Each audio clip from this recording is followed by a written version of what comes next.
Tamil learning with Radhika சேனலுக்கு அன்புடன் அழைக்கிறேன். இன்று நாம் பார்க்க போவது 8 தொகை நூல்களில் ஒன்று. இப்போ குறுந்தொகையை பற்றி பார்க்க போகிறோம்.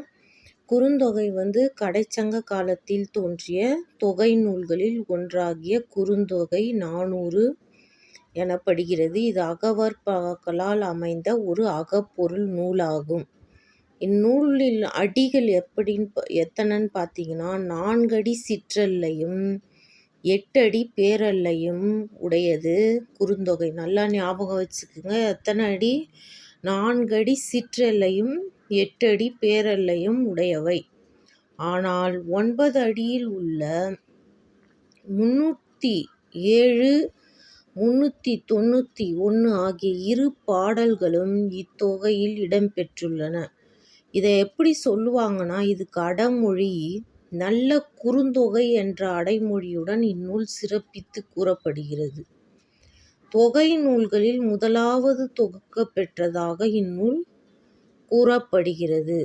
இந்நூல் பாடல்கள் பல உரையாசிரியர்கள் பலரால் பல்வேறு உரை விளக்கங்கள் மேற்கோளாக சுட்டிக்காட்டப்பட்டுள்ளன.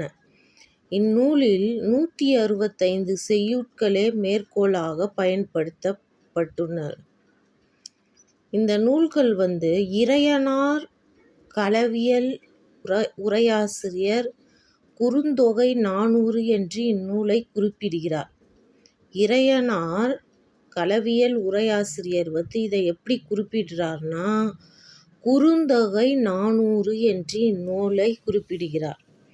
இப்போ இந்த நூலில் கடவுள் வாழ்த்து 401 பாடல்கள் இடம்பெற்றுள்ளன. இந்நூலில் கடவுள் வாழ்த்து பாடியவர் பாரதம் பாடிய பெருந்தேவனார். இத்தொகை நூலை தொகுத்தவர் பூரிகோ என்றும், இத்தொகை நூலை பாடியோர் இந்நூற்றைவர் என்றும் பழங்குறிப்பு ஒன்றில் காணப்படுகிறது. 205 என்று பழங்குறிப்பு ஒன்றில் காணப்படுகிறது. இந்நூலில் உள்ள 10 பாடல்களின் ஆசிரியர் பெயர்களை அறிய இயலவில்லை. குறுந்தொகையில் 380 பாடல்கள் பேராசிரியர் உரை வகுத்தார் என்றும், எஞ்சிய 20 பாடல்கள் நாச்சிக்கினியார் உரை வழங்கினார் என்றும்,